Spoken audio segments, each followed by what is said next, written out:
مولانا محمد صلى الله عليه وعلى آله وأصحابه وبارك وسلم محبته اللهم صل على سيدنا ونبينا وشفيعنا وحبيبنا ومولانا محمد صلى الله عليه وعلى آله وأصحابه وبارك وسلم بلغ العلا بكماله كشف الدجى بجماله حسنت جميع خصاله صلوا عليه وآله الحمد لله আল হাফসা দারুল কোরআন ইসলামিয়া মাদ্রাসা ও যুব সমাজের উদ্যোগে আজকের মাহফিলের আমন্ত্রিত সকল উলামায়ে কেরাম, আগত আল্লাহ পাকের আশিকিন জাকিরিন সালিহিন মুহিব্বিন বান্দাগণ, মাগরিবের পরও আমরা আলোচনা শুনছিলাম, আসরের পরও আলোচনা হয়েছিল।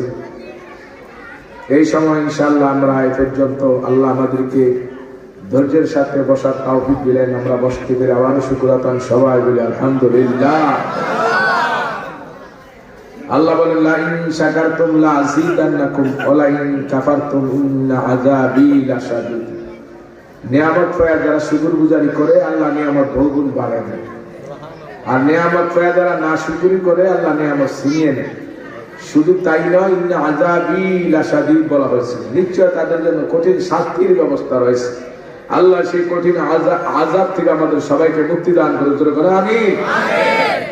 আমার প্রিয় দিনী ভাইরা, রাস্তাঘাটে, দোকানে, বাসায়, বাড়িতে যে যেখানে আছেন সকলে মাহফিলের প্যান্ডেলে বসে। আমি তো মাগরিবের পরে আলোচনার সময় বলছিলাম যে মাহফিলে বসলে লাভটা কি। এই লাভের মজলিসে বসবেন না, বসবেন কোথায়? আজকে মাহফিলটা হয় আর হয়তো 2-3 ঘন্টা চলবে, তারপর তো মাহফিলটা শেষ হয়ে যাবে। কিন্তু এমনও তো হতে পারে যে আজকের মাহফিলটাই আপনার আমার জীবনের শেষ মাহফিল। জানা তো নেই যে কার জানি কাপড়ের কাপড় কোন দোকানে এসে রয়েছে, কোন বাসটা জানি কবরের সালির জন্য আল্লাহ পাক আগে থেকেই বরাদ্দ করে রাখছে। কাজেই রাস্তাঘাটে ঘাটে ঘোরাফেরা না করে সকল যুবকদেরকে, সকল মুরব্বীদেরকে মাহফিলের প্যান্ডেলে এসে বসার জন্য আমি বিশেষ অনুরোধ জানাচ্ছি। আজকের মাহফিলের আলহামদুলিল্লাহ প্রধান অতিথি এবং প্রধান বক্তা দুজনই আসছেন, যেরকম আলহামদুলিল্লাহ। একজন এসে উপস্থিত হয়েছেন, আরেকজন কাছাকাছি আছেন। আশা করি ইনশাআল্লাহ তিনি অল্প সময়ের মধ্যে পৌঁছে যাবেন। তো আল্লাহ যে আমাদেরকে এই নেক মজলিসে নেককারদের সাথে আবার পুনরায় জমে জমে বসার তৌফিক দিলেন, সেজন্য আমরা শুকরাতান সবাই আরেকবার বলি আলহামদুলিল্লাহ। আরো জোরে বলি আলহামদুলিল্লাহ। সকল প্রশংসা কার জন্য? আল্লাহর। আল্লাহ সকল প্রশংসার একমাত্র উপযুক্ত। কি বলেন, কথা ঠিক না? তো ভাইরা আমার, ওলামায়ে কেরামের কথা শুনবো আমরা আমলের নিয়তে। কিসের নিয়তে? আমলের নিয়তে। ওয়াজ যেই পরিমাণ আলহামদুলিল্লাহ আমাদের দেশে হয়, আর যেই পরিমাণই আমরা শুনি, কিন্তু তার 100 ভাগের 1 ভাগও আমরা আমল করতে পারি। প্রতিটা মাহফিল থেকে যদি আমরা 2-1টা আমলও ইনশাআল্লাহ নিয়ত করে শুনতাম আর আমলের আমল জারি করে দিতাম, তাহলে হয়তো এতদিনে আমরা অনেক আখিরাতের লাইনে অনেক এগিয়ে যেতাম। কি বলেন, কথা ঠিক না? দুনিয়ার লাইনে আমরা আগাতে চাই। টাকা পয়সা কেমনে বেশি অর্জন করা যাবে, ক্ষমতা কেমনে অর্জন করা যাবে, সেটা বৈধ হোক আর অবৈধ হোক, দুনিয়ার ব্যাপারে আমরা সবাই কিন্তু খুব বেশি উদ্গ্রীব। দুনিয়ার ব্যাপারে আমরা সবাই পাগল পারা। কি বলেন, কথা ঠিক না? তো দুনিয়ার পাগল পারা কয়দিন? যতক্ষণ দম আছে, জীবন আছে। দম ফুরিয়ে যাবে, জীবন চলে যাবে, বাড়ি ঘর সম্পদ টাকা পয়সা যা আছে সব পরের হয়ে যাবে, আমার থাকবে না কিছু। মানুষ মারা যাওয়ার পরে তার সম্পদের মালিক আর সে থাকে না। কি বলেন, কথা ঠিক না? তার মালিকানা চলে যায় তার ওলি ওয়ারিসদের কাছে। বুঝতে হবে আমি কার প্রেমে পড়ে আল্লাহকে ভুলে গেল। কেন আমি অবৈধ সম্পদ দখল করব? কারণ পাপের বোঝা তো আমাকেই বহন করতে হবে, শাস্তি তো আমাকেই করতে হবে। অনেকে চিন্তা করে আমি মরে গেলে আমার সন্তানরা কি করে খাবে, কেমনে বাঁচবে। তাদের কি উপায় হবে? কিন্তু এই চিন্তা একবারও আমাদের আসে না, আমার সন্তান মরে গেলে তার উপায় কি হবে? তাই আমার সন্তান, আপনার সন্তান, প্রত্যেকের সন্তানকে দ্বীনি শিক্ষা দেওয়া, সুশিক্ষায় শিক্ষিত করা প্রত্যেকটা মা বাবার উপরে ফরজ। এই ব্যাপারে যদি মা বাবা কার্পণতা করে, অবহেলা করে, গাফলতি করে, তাহলে মা বাবাও কিয়ামতের দিন ছাড় পাবে না। এই সন্তানরাই বলবে, আল্লাহ, যে মা বাবার কারণে আমি তোমার ইবাদত করতে পারি নাই, তার মানে শিখি নাই, আমাকে শিখায় নাই, মাদ্রাসায় পড়াই নাই, মক্তবে পাঠাই নাই, মা বাবা নামাজের তালিম দেয় নাই, ধর্মকর্ম প্রশিক্ষণ দেয় নাই, আমাদের শিক্ষা দিছে দুনিয়া। কি শিক্ষা দিছে? দুনিয়া। আমাদেরকে ইংলিশ মিডিয়ামে ভর্তি করাইছে, কিন্ডারগার্টেনগুলিতে ভর্তি করাইছে, আমাদেরকে ইংরেজি শিখাইছে, বাংলা শিখাইছে, অঙ্ক শিখাইছে, তোমার কোরআনের অক্ষর শিখায় নাই, তোমার কোরআনের সূরা কেরাত শিখায় নাই, তোমার ইবাদত শিখায় নাই, নামাজ শিখায় নাই, রোজা শিখায় নাই, পর্দা শিখায় নাই, হালাল হারাম শিখায় নাই।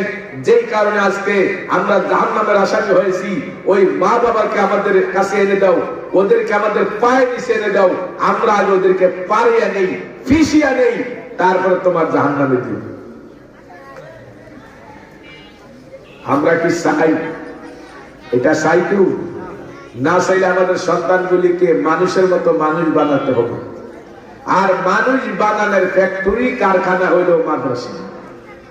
কথা কথা, এই যে বাচ্চাগুলি এত সহি করে নামাজের সূরা কেরাত, নামাজের কি বলে 2 রাকাত নামাজের 60টি মাসআলা ওরা মুখস্থ বলতে পারে, প্র্যাকটিক্যাল দেখাতে পারে। শুধু এতটুকু নয়, ওরা জুমার ইমামতি করতে পারে, জুমার খুতবা মুখস্থ করতে পারে, ঈদের খুতবা মুখস্থ করতে পারে, ঈদের নামাজের ইমামতি করতে পারে, জানাজার ইমামতি করতে পারে, সুন্নত তরিকায় গোসল মাইয়াতকে কেমনে দিতে হয় তা জানে, কাফন কেমনে সুন্নত তরিকায় পরাইতে হয় তাও জানে, কবরটা সুন্নত তরিকায় কেমনে করতে হয় তাও জানে, এবং তাদেরকে দাফন কাফন সুন্নত তরিকায় কেমনে করতে হয় তাও জানে। কি বলেন? কথা ঠিক না বেঠিক? নামাজ ভঙ্গের 19টা কারণ অনেক মুরব্বীরা জিজ্ঞাসা করলে বলতে পারে না। যে ছোট ছোট বাচ্চা, অবুঝ বাচ্চা, তাদের মুখ দিয়া নামাজ ভঙ্গের 19টা কারণ তারা একেবারে মুখস্থ বলতে পারে। কি বলেন? কথা ঠিক না? তাইলে এই শিক্ষার নাম কি? সুশিক্ষা। এই শিক্ষার নাম কি? দ্বীনি শিক্ষা। এই শিক্ষার নাম কি? ইসলামের শিক্ষা। আমাদের দেশে ডক্টরেট ডিগ্রিধারী আছে, মাস্টার্স পাস লোকের অভাব নাই, বিসিএস ক্যাডার আছে।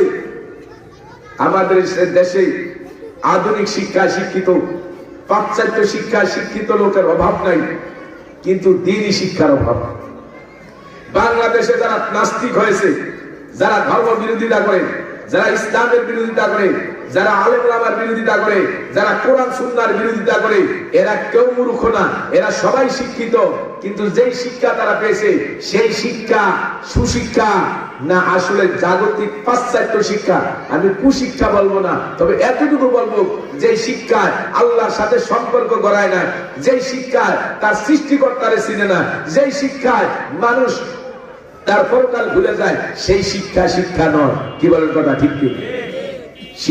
সুশিক্ষা যেটা, সেটা হলো আল্লাহর শিক্ষা, কোরআনের শিক্ষা। আমার ভাইরা, আল্লাহ বানাইছে আমাদের কিসের জন্য? আমি বলছিলাম না, ইবাদতের জন্য। কিসের জন্য বানাইছে? ইবাদত। এই ইবাদত করতে হলে ইবাদত শিখা লাগে, ঠিক না? আপনি ড্রাইভিং করবেন, শিখা লাগবে না? আপনি মোটরসাইকেল জীবনও চালান নাই, এখন দেখছেন কেমনে স্টার্ট দেয়, কেমনে গিয়ার ফলায়, কেমনে আপনার গাড়ি টান দেয়, এটা দেখছেন, দেখে চালান শুরু করছেন, শিখেন নাই আগে। বলেন তো, গাড়ি কি রাস্তায় থাকবে? গাড়ি রাস্তার বাইরে চলে যাবে, গাড়িও যাবে, গাড়ির চালকও যাবে। কি কথা ঠিক না? ঠ্যাং ভাঙবে, পাও ভাঙবে, মাথা ফাটবে, জীবন চলে যেতে পারে। না শিক্ষা কোনো কাজ করতে গেলে, গাড়ি ড্রাইভিং করতে গেলে যেমন সব শেষ হয়ে যায়। ও মুসলমানেরা, ইসলামী শিক্ষা, ইবাদত শিক্ষা, কোরআনের শিক্ষা না করে যদি কেউ ইবাদত করতে যায়, তাহলে সে গুমরা হয়, সে সঠিক ইবাদত করতে পারে না। কথা বলা ঠিক না? দুনিয়ার প্রতিটা কাজ যদি শিখতে হয়, আর আল্লাহরে পাওয়ার জন্য আল্লাহর দেওয়া এলেম শিখতে হবে না, বুঝি? বলেন না, শিখা লাগবে কিনা? সেই শিক্ষার ব্যবস্থাই হলো মাদ্রাসা শিক্ষা।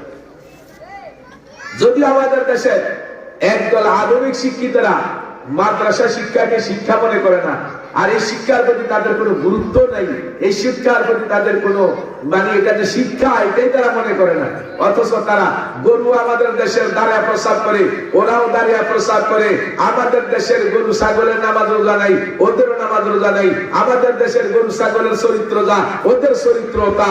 তাইলে বলো, তুমি যদি মানুষের মানুষই হয়ে থাকো, তো তোমার চরিত্র তো মানুষের চরিত্র না, তোমার চরিত্র তো পশুর চরিত্র। কি বলেন কথা ঠিক না বেঠে? মানুষের চরিত্র আল্লাহ রাসূল শিক্ষা দিয়েছে। মানুষের চরিত্র কি কি বলে? আল্লাহ রাসূলের কাছে যারা শিক্ষা পাইছে তারাও এমন শিক্ষা পাইছে যেই শিক্ষার কারণে তারা পৃথিবীতে শ্রেষ্ঠ জাতি, শ্রেষ্ঠ ব্যক্তি হিসাবে কিয়ামত পর্যন্ত তাদের নাম স্বর্ণাক্ষরে লিখিত থাকবে। কথা বলেন, আবু বকর সিদ্দিকের নাম কিয়ামত পর্যন্ত থাকবে না? নবীর সাহাবীদের নাম কিয়ামত পর্যন্ত থাকবে না? কেমন আদর্শবান নবীর সোহবতের ধর্মের শিক্ষার কারণে, নবীর সোহবতের কারণে, নবীর সুন্নাহর কারণে তারা এমন মানুষ হয়েছিল। যুদ্ধের ময়দানে, তবুকের যুদ্ধে এমন ঘটনা ঘটেছে, এক সাহাবী বলেন, তবুক না জানি তার মুতার যুদ্ধে তিনি বলেছিলেন, আমার স্বাস্থ্য ভাই আহত হয়েছিল, আমি একটু পানির ব্যবস্থা করে তাকে, তার এই কঠিন মুহূর্তে একটু পানি চাইছিল, আমি পানি নিয়ে ময়দানে ঢুকলাম।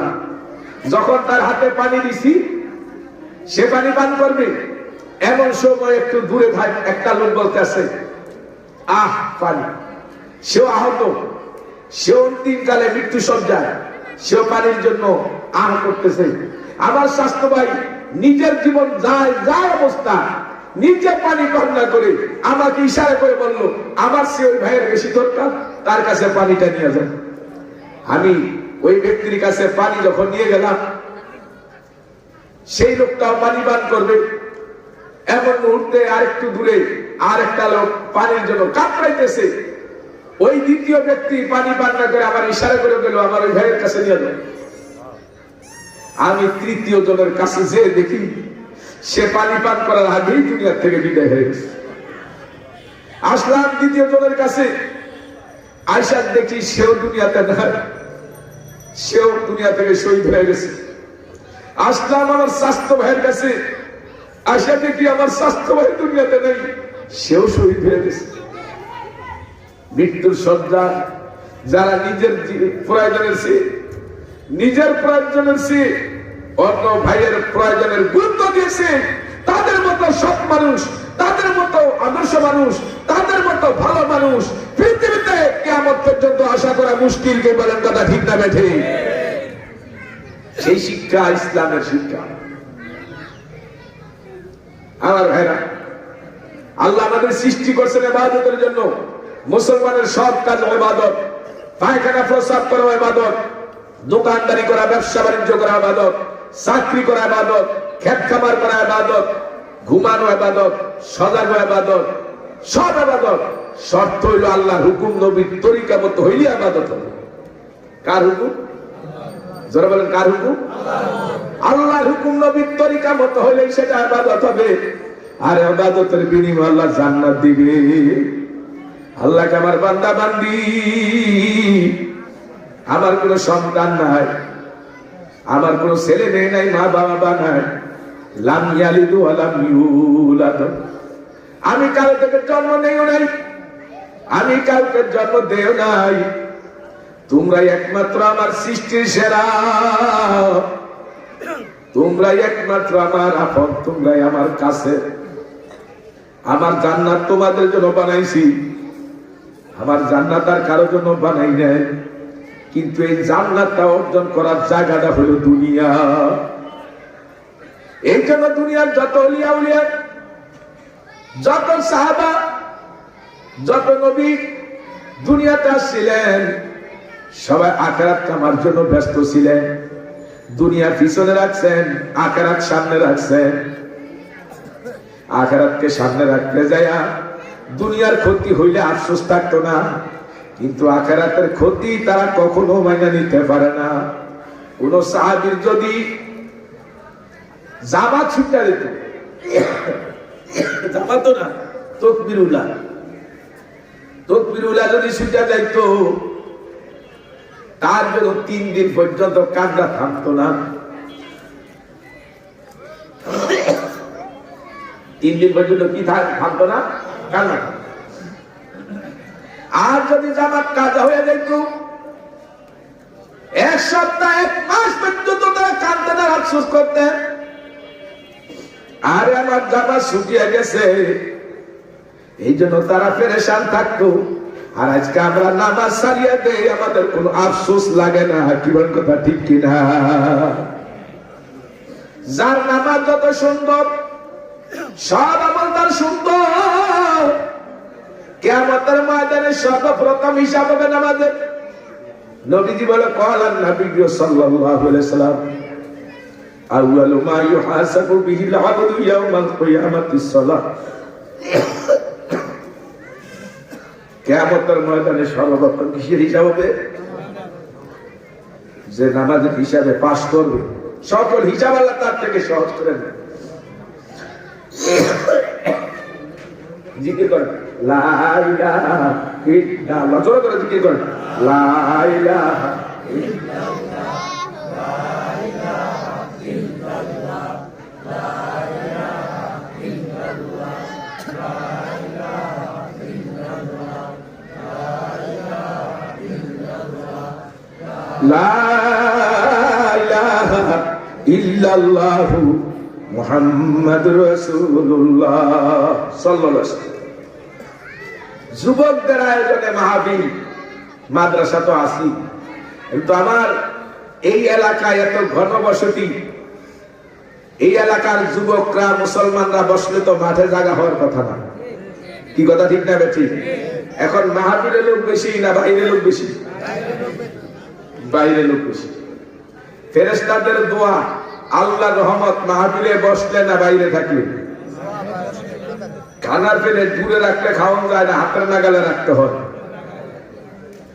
শীতকালে আগুনের তাপ পাইতে হলে আগুন কি দূরে রাখে না কাছে রাখে? ঠিক না? মাহফিলের বরকত পাইতে হলে কি রাস্তায় ঘুরতে ফিরতে হবে না মাহফিলে বসতে হবে? বরঞ্চ মাহফিলের আদব রক্ষার্থে কোরআনের মর্যাদা দেওয়ার জন্য মাহফিলেই বসতে হবে। আর কোরআনের বয়ান হবে, হাদিসের বয়ান হবে, আর তোমরা বাইরে ঘুরবা, এটা কিন্তু আল্লাহ পছন্দ করে না। কি বলেন কথা ঠিক না ঠিক? এই জন্য আবার দ্বিতীয়বার অনুরোধ করলাম মাহফিলে বসার জন্য।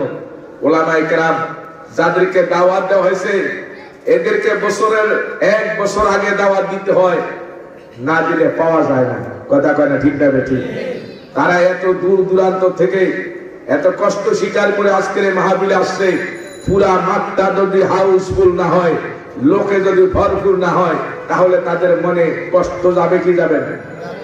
আমি আবার অনুরোধ করছি যুবকদেরকে, একজন যুবকও বাইরে থাকবা না, সবাই মাহফিলের প্যান্ডেলে বসে যাবা।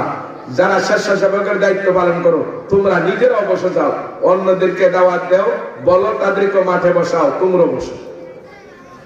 তো যে হাদিস আমি বলেছিলাম, ইমানের স্তর 3টা। ইমানের স্তর কয়টা? 3টা।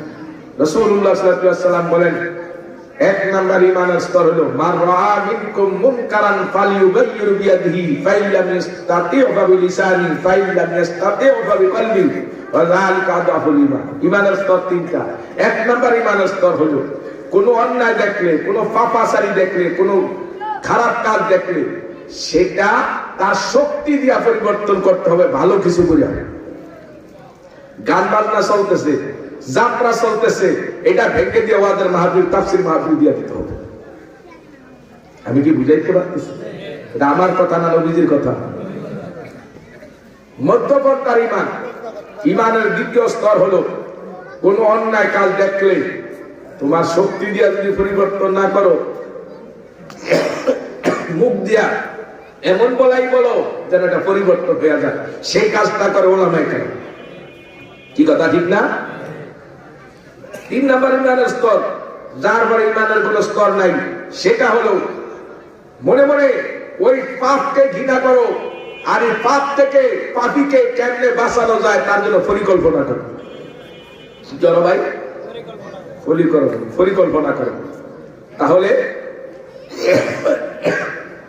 একটা মানুষকে পাপ থেকে বাঁচানো যাবে।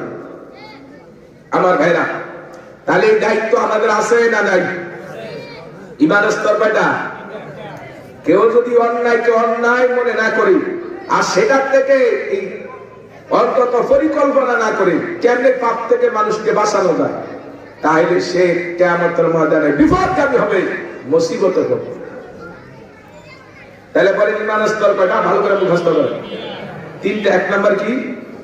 অন্যায় দেখলে সেটা শক্তি দিয়ে পরিবর্তন করা। দ্বিতীয় কি? মুখ দিয়ে পরিবর্তন করা। তিন নাম্বার কি? ওই অন্যায়কে ঘৃণাই করলে হবে না, অন্যায় পরিবর্তনের চিন্তা করো, এটার জন্য তুমি পরিকল্পনা করো। যেমন আপনি দেখছেন একটা নামাজের পানিতে পায়খানা, মানুষের পায়খানা হোক অথবা মুরগির পায়খানা হোক, দেখার পরে আপনি ঘৃণা করে চলে গেলে কি এই পাটি ভাগ হবে? কি করতে হবে? পরিকল্পনা করেন। পরিকল্পনা করে পানির ব্যবস্থা করেন, তারপর ব্রাশের ব্যবস্থা করেন, ধোন পরিষ্কার হয়ে যাবে, এই জিনিসটা পাক হয়ে যাবে। কি বলেন কথা ঠিক কিনা? দেশে অন্যায় চলে, জুলুম চলে, এই জুলুমকে কেমনে বন্ধ করা যায়, এই সমাজকে কেমনে পবিত্র করা যায়, এই সমাজের মানুষকে কেমনে প্রফাসার থেকে বাঁচানো যায়, সেই পরিকল্পনা আমাদের থাকতে হবে। তাইলে আমরা কি করতে পারবো? বাঁচতে পারবো।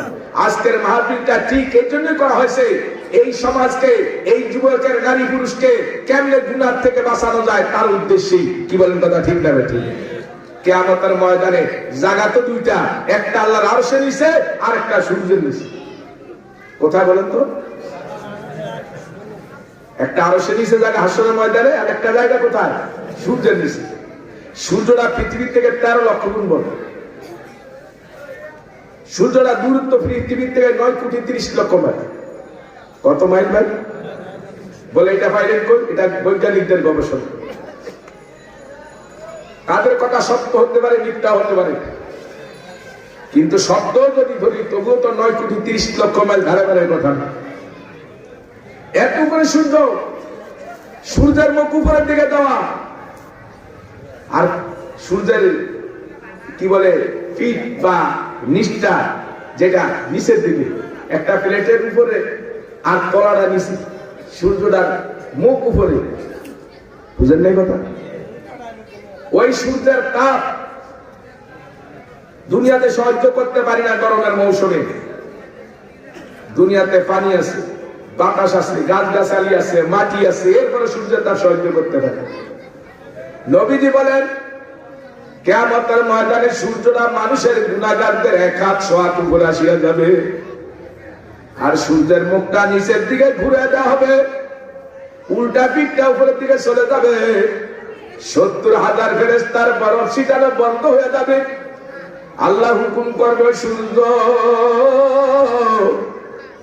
যত তাপ আছে আজকে ছেড়ে দাও। সূর্যের তাপে দুনিয়ার বাজার জমিটা পর্যন্ত জ্বলে পুড়ে তামা হয়ে যাবে। এমনকি সূর্যের তাপে আজকে দেখেন না, কাঁচা মাটি দিয়ে ইট বানায়, আগুনে পোড়ায় ইট বানায়, আর ইটটা কিন্তু পানিতে ভিজলেও গলে না, এটা যুগ যুগ পানির মধ্যে থাকলেও গলবে না। কি বলেন কথা ঠিক কিনা? দুনিয়ার মাটি যদি দুনিয়ার আগুনে জ্বালাইয়া পোড়ায় যদি এত শক্ত ইট হয়, আর সূর্যের তাপে কিয়ামতের ময়দানের জমিটা জ্বললা ফিরা কি তামা হতে পারে না? বাজান সূর্যের তাপে নাফরমান নারী পুরুষগুলি লাফাইতে থাকবে, পাও টিকাইতে পারবে না। দয়ার নবী বলে সূর্যের তাপে নাফরমান নারী পুরুষের শরীরে 360টা জোড়া ফাটিয়া মগজগুলি ফসফস করতে থাকবে, মাথাটা ফাটিয়া মগজগুলি উতলাইতে থাকবে, কলিজারা পানির পিপাসায় খান খান হয়ে যাবে। ওই নাফরমান নারী পুরুষের মগজগুলি যখন গাল বেঁধে পড়তে থাকবে, ওই বেনামাজি, বেরোজাদার, সুদখোর, ঘুষখোর, জেনাখোর, বেনামাজি বাজান রে, ওই নারী পুরুষ এই মগজগুলি মুখের মধ্যে ঢুকাইতে থাকবে, পানির পিপাসায় কাতরাইতে থাকবে। আর এই মগজ যখন মুখের মধ্যে ঢুকাবে, জিহ্বার আশা গলিয়া পেটের দাড়ি ভুড়িগুলি গলিয়া পায়খানা রাস্তা দিয়া ঝুপ ঝুপ হয়ে বাইর হয়ে যাবে। আল্লাহ কালামে পাকের মধ্যে ফরমান লা ইয়ামুতু ফিহা ওয়া লা ইয়াহইয়া, আরে মরবে না, শুধু শাস্তি আর শাস্তি। ও যুবকরা একটু মনোযোগ দিয়া শুনো বাবা, ও ফরদার আমার মা বললে একটু মনোযোগ দিয়া শুনো গো মা। আমরা সবাই কিন্তু কবর দেশের যাত্রী।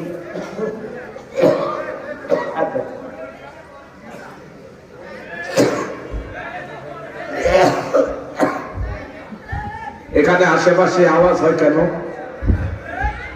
এটা একটা মাহফিল, মাহফিলের আদব রক্ষা করা আমাদের সবার বলে দায়িত্ব। এই দৌড়াদৌড়ি কেন? যারা বাইরে আওয়াজ করছে যুবকরা, তোমরা সবাই মাহফিলে বসো। আল্লাহ আমাদের তৌফিক দান করো, বুঝার তৌফিক দান করো। উঠবে না কেউ? তো যে কথা বুঝাইতেছি, ওই মহা মুসিবতের দিন কিয়ামতের ময়দানে 10 প্রকার মানুষ উঠবে যারা বিনা হিসেবে জাহান্নামী হবে। একদল মানুষ কিয়ামতের ময়দানে কুকুরের সুরতে উঠবে, একদল মানুষ কিয়ামতের ময়দানে বানরের সুরতে উঠবে, একদল মানুষ কিয়ামতের ময়দানে শূকরের সুরতে উঠবে, একদল মানুষ কিয়ামতের ময়দানে অন্ধ হয়ে উঠবে, একদল মানুষ কিয়ামতের ময়দানে বোবা হয়ে উঠবে, একদল মানুষ কিয়ামতের ময়দানে আগুনের জিহ্বাটা মানে এরকম নাভি পর্যন্ত ঝুলতে থাকবে, দুর্গন্ধে হাসরে মানুষ অস্থির হয়ে যাবে। একদল মানুষ উঠবে হাত পা কাটা অবস্থায়, একদল মানুষ মাথা নিচের দিকে পাগুল উপরের দিকে অবস্থায় উঠবে, একদল নারী পুরুষ কিয়ামতের ময়দানে আগুনে পোশাক পরিত অবস্থায় উঠবে। এই সবগুলি মানুষ বিনা হিসাবে জাহান্নামী হয়ে যাবে। এরা কোন গুনার কারণে, কোন অপরাধের কারণে হাসরের ময়দানে অবস্থায় উঠবে বলবো নাকি? 1 নম্বরে কুকুরের সুরতে এই মানুষগুলি কিয়ামতের ময়দানে উঠবে।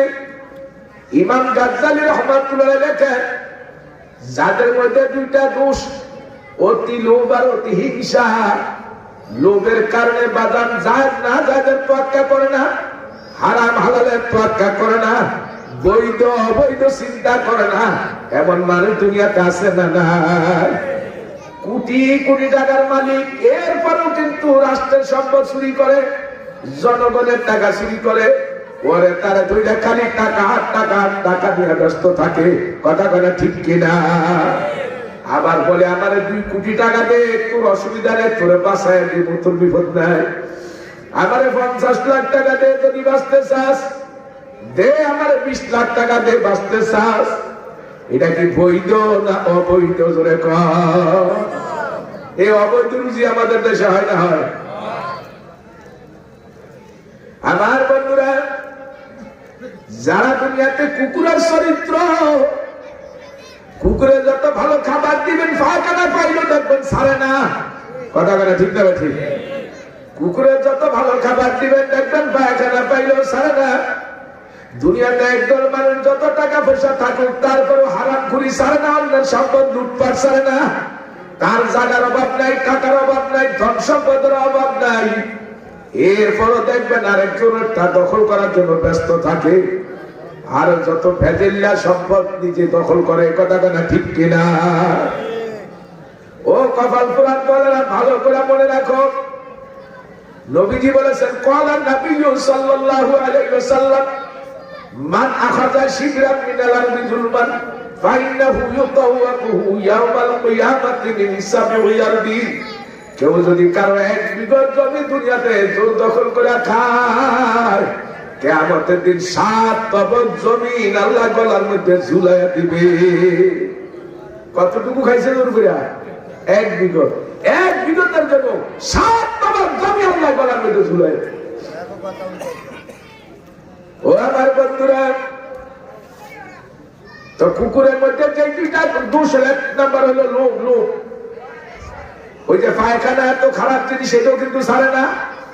আমাদের দেশে একদল মানুষ কিন্তু ঘুষ ছাড়ে না, সুদ ছাড়ে না, পরটকানো ছাড়ে না, এরাও কিন্তু কুকুরের চরিত্রের চরিত্রবান। কি বল? কথা ঠিক কিনা?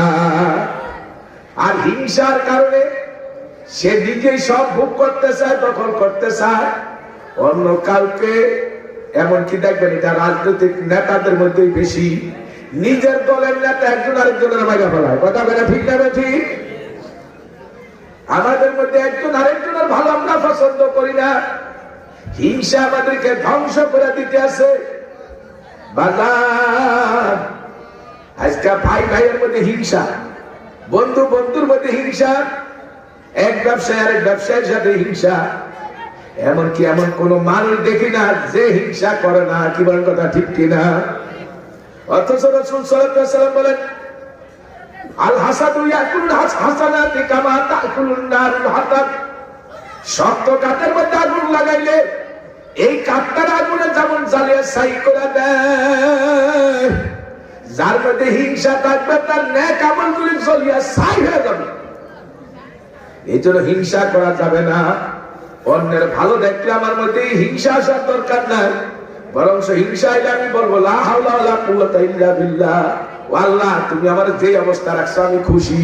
আরেকজনের কিছু দেখে আমার হিংসা করার দরকার নাই। তাহলে হিংসা রোগ আমাদের দূর করতে হবে। রাজি আছেন নি বন্ধুরা আমার?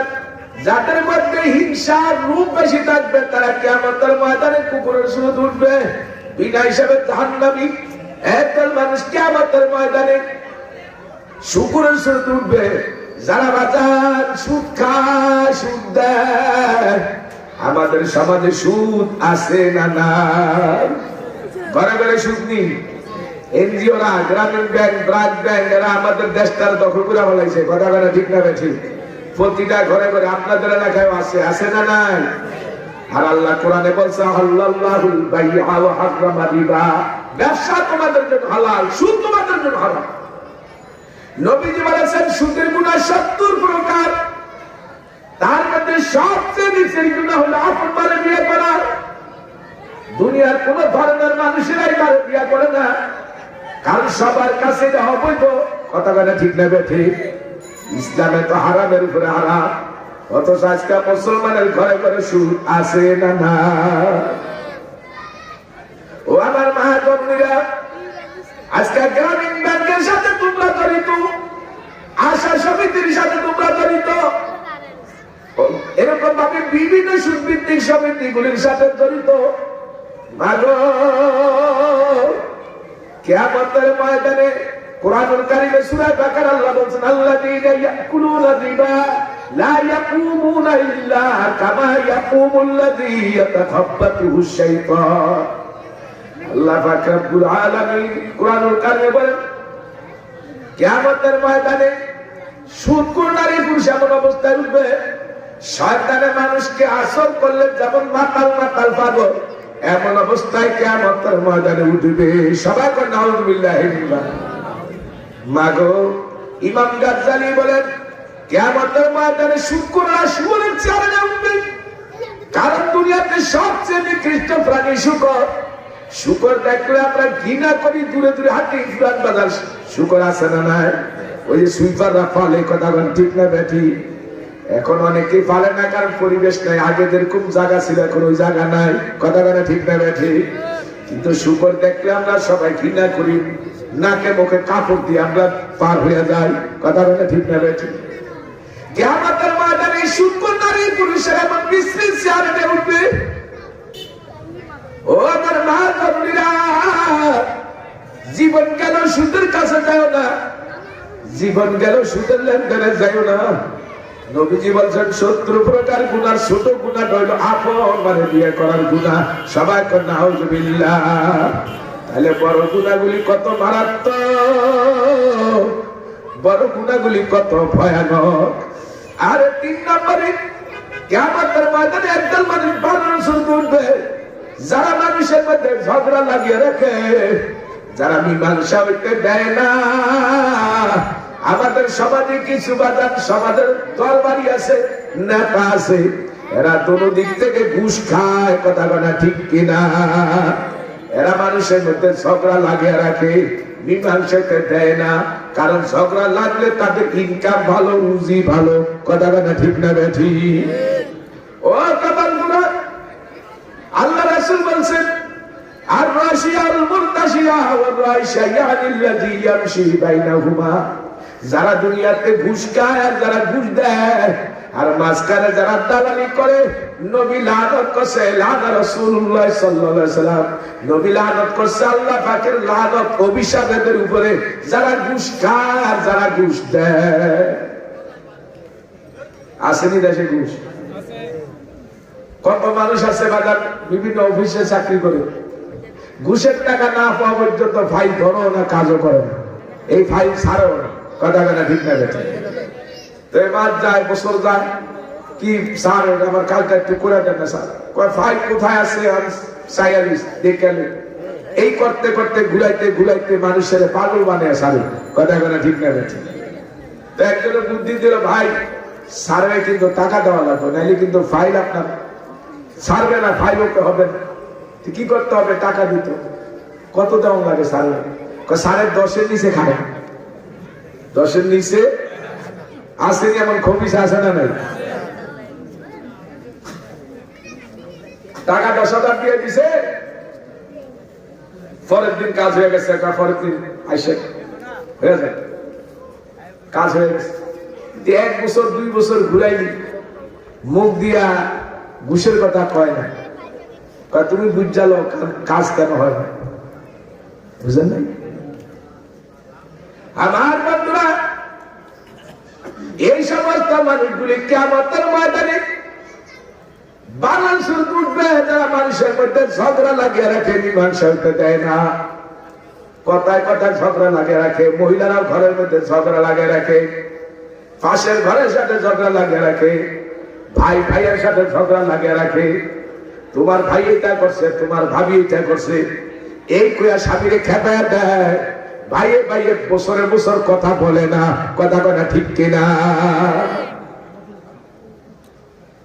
এই সব মানুষগুলি কিয়ামতের ময়দানে বানরের সুরত উঠবে।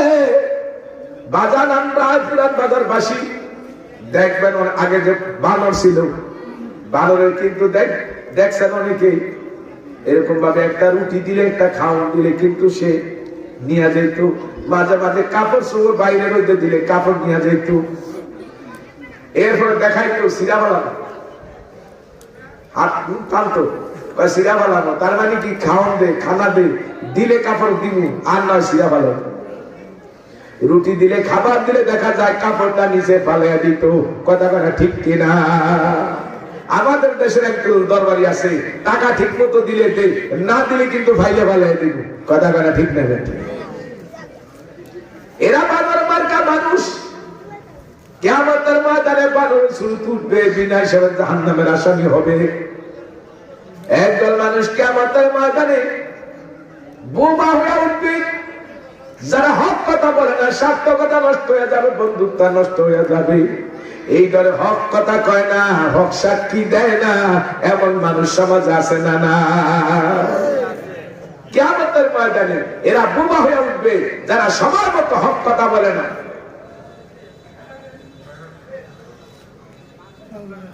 বন্ধুরা আমার,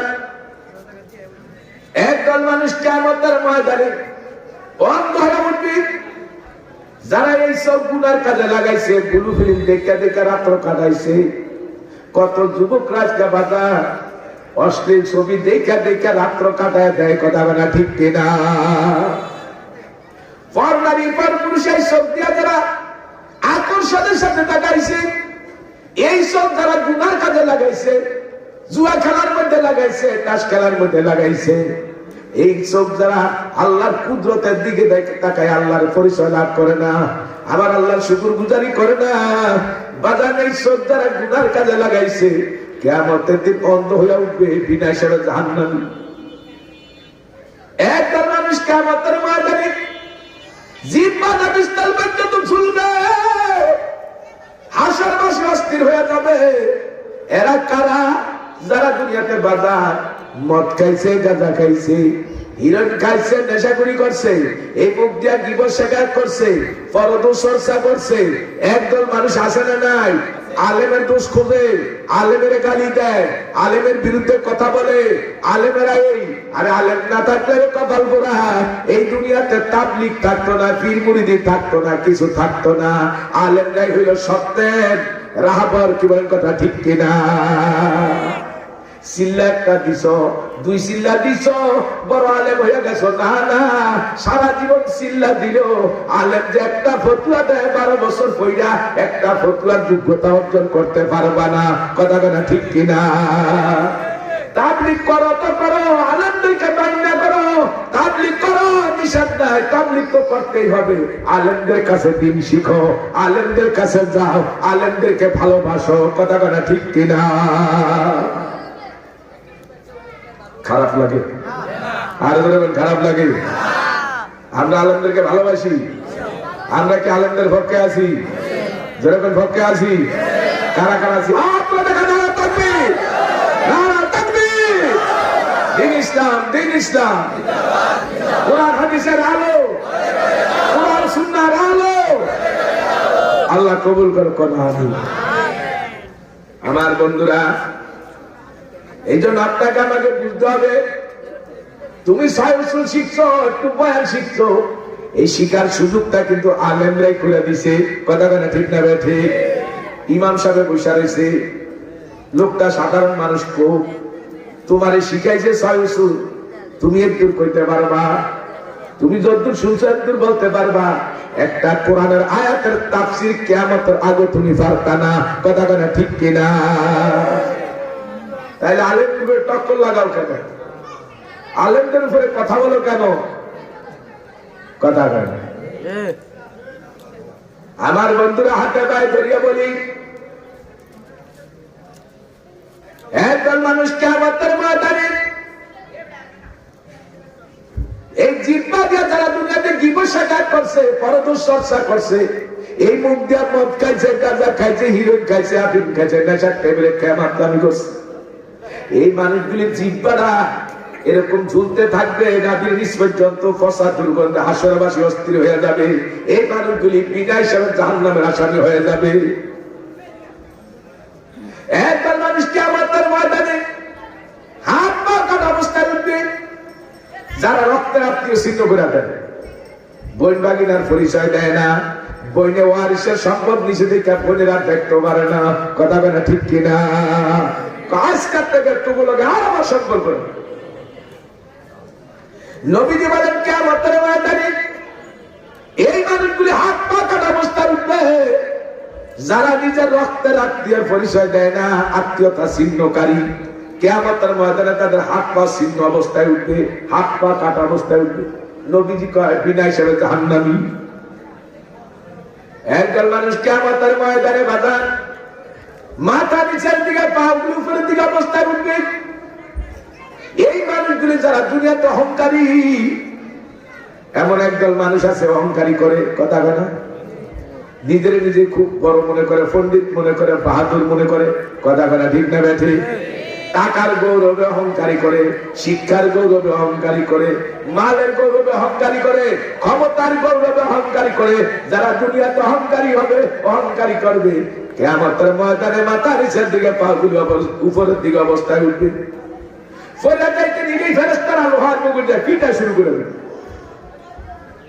বাজার 1 বছর 2 বছর না, 100 200 বছর না, 50,000 বছর এই অবস্থা থাকবে। এরপরও তো মুক্তি নাই, বিনা হিসাবে জাহান্নামে চলে যাবে। এই জন্য আমি বলবো, আমরা কি অহংকারী করব না? তাকাব্বুরি করা, অহংকারী করে, এটা আল্লাহর পোশাক। যে অহংকারী করলো সে আল্লাহর পোশাক নিয়ে টানাটানি করলো। যে অহংকারী করলো সে কার পোশাক নিয়ে টানাটানি করলো? আমরা কি আল্লাহর পোশাক নিয়ে টানাটানি করতে রাজি আছি? যারা রাজি আছি, তাহলে অহংকারী করবো, ভাব দেখাবো, হ্যাঁ, সালাম পর্যন্ত দেয় না। অথচ নবীজি বলেন সালাম দিলে অহংকার দূর হয়। একদল মানুষ আছে সালামও দিব না, আরেকজনের সালাম দিলে মুখে সালাম শুনাইব না, মাথা লাড়া। তোমার 15 কেজি 20 কেজি ওজনের মাথা লাড়ো, আর তুমি মুখ দিয়া সালামের উত্তর দাও না, তাহলে বোঝা গেল তোমার মধ্যে অহংকারীর ভাব। কথা বলা ঠিক না বেঠে?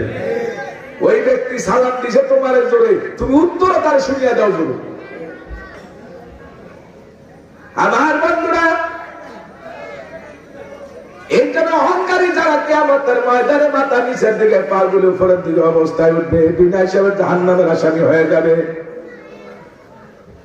একদল মানুষ কিয়ামতের ময়দানে আগুনের জুব্বা পরিত অবস্থায় উঠবে। যারা দুনিয়াতে বেগানা নারী বেগানা পুরুষ জানা করেছি, অপকর্ম করেছি, জানাকার নারী পুরুষ কিয়ামতের ময়দানে এমন অবস্থায় উঠবে।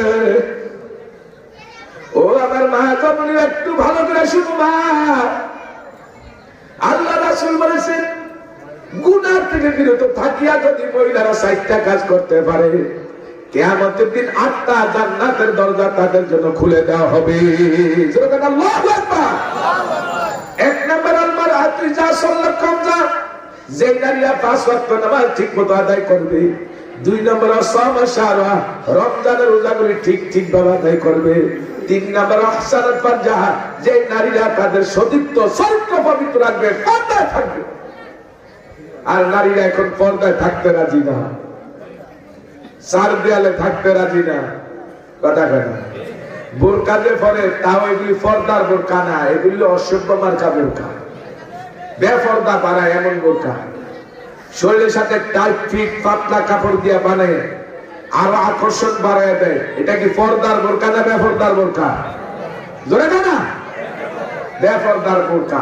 পর্দার বোরকা হবে অনেক ভোলা, পর্দার বোরকা হবে অনাকর্ষণীয় কালারের। তার মানে হলো কালারটা যে মানুষের কাছে আকর্ষণ না লাগে পুরুষের কাছে, আর ভিতরের পোশাক যাতে বোরকার নিচে দিয়ে না দেখা যায়, সেটা হলো পর্দার বোরকা। কিন্তু আমাদের সমাজে আজকে পর্দার বোরকা ফিরিয়া বেপর্দার বোরকাই ব্যবহার হয় বেশি। কথা কথা ঠিক না বেঠি? ফ্যাশন বোরকা পরার কোনো দাম নাই। তুমি বোরকা পরো, পর্দার বোরকা পরো, তোমার চরিত্র তুমি ভালো রাখো, তুমি সব চরিত্রবান নারী হও। 4 নম্বর হলো স্বামীর আনুগত্য করো, খেদমত করো, স্বামীর সন্তুষ্ট করো, স্বামীর কষ্ট দিও না, যন্ত্রণা দিও না, ব্যবহার খারাপ করো না, স্বামীর কথা অমান্য করো না। রাসূল বলেন ফালতাদখুলান্না মিন আইয়ি আবওয়াবিল জান্নাতি শাআত।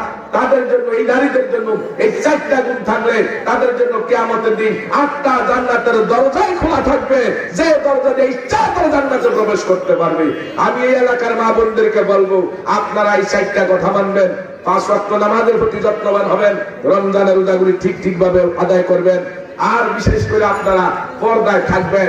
নিজের রূপ লাবণ্য সৌন্দর্য দুনিয়ার কোন পুরুষের কাছে ওপেন করা যায় নাই, হারাম। আপনার রূপ লাবণ্য সৌন্দর্য সাজগোজ আপনার স্বামী ছাড়া কারো কাছে প্রকাশ করতে পারবেন না। বাড়িতে থাকে, ঘরে থাকে পাগলের মতো, বাইরে মার্কেট করতে গেলে সাজগোজ করিয়া বিলাসিতা করিয়া যত পর পুরুষের আকর্ষণ বাড়ায়, যতগুলি পুরুষ এই মহিলার দিকে, এই ডাইনুস্টার দিকে তাকায়া যত চোখের জানা কামাই করছে, সকল পুরুষের গুণা যা হবে এই ডাইনুস বেপরদা নারীটার একাই ততগুলি গুণা হয়েছে।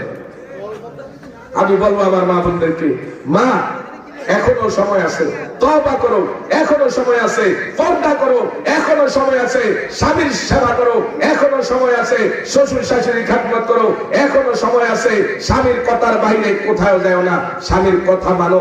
এই 4টা কাজ যদি করতে পারো, কিয়ামতের দিন বিপদে পড়তে হবে না। তা না হলে মরণের পরে বিপদ কাকে বলে সবকে দেখবা, দেখেও তো লাভ হবে না। কি বলেন, কথা ঠিক না ঠিক? ওই আফসোসে কোনো কাজ হবে না। আলহামদুলিল্লাহ, এখনই আমাদের আজকের মাহফিলের কি বলে আমন্ত্রিত মেহমান প্রধান অতিথি বয়ান করবেন, তারপরে ওনার প্রধান বক্তা বয়ান করবেন না। আলহামদুলিল্লাহ ওনারা 2 জনে আসছেন। দুজনে আমার অত্যন্ত, আমার খুবই কাছের মানুষ, নাকি অত্যন্ত দিলের মহব্বতের মানুষ, মাওলানা আব্দুল মুমিন মুরাদাবাদী। আলহামদুলিল্লাহ অত্যন্ত চমৎকার আলোচনা কোরআন হাদিসের আলোকে করেন, তিনি বয়ান করবেন। তারপরে আলহামদুলিল্লাহ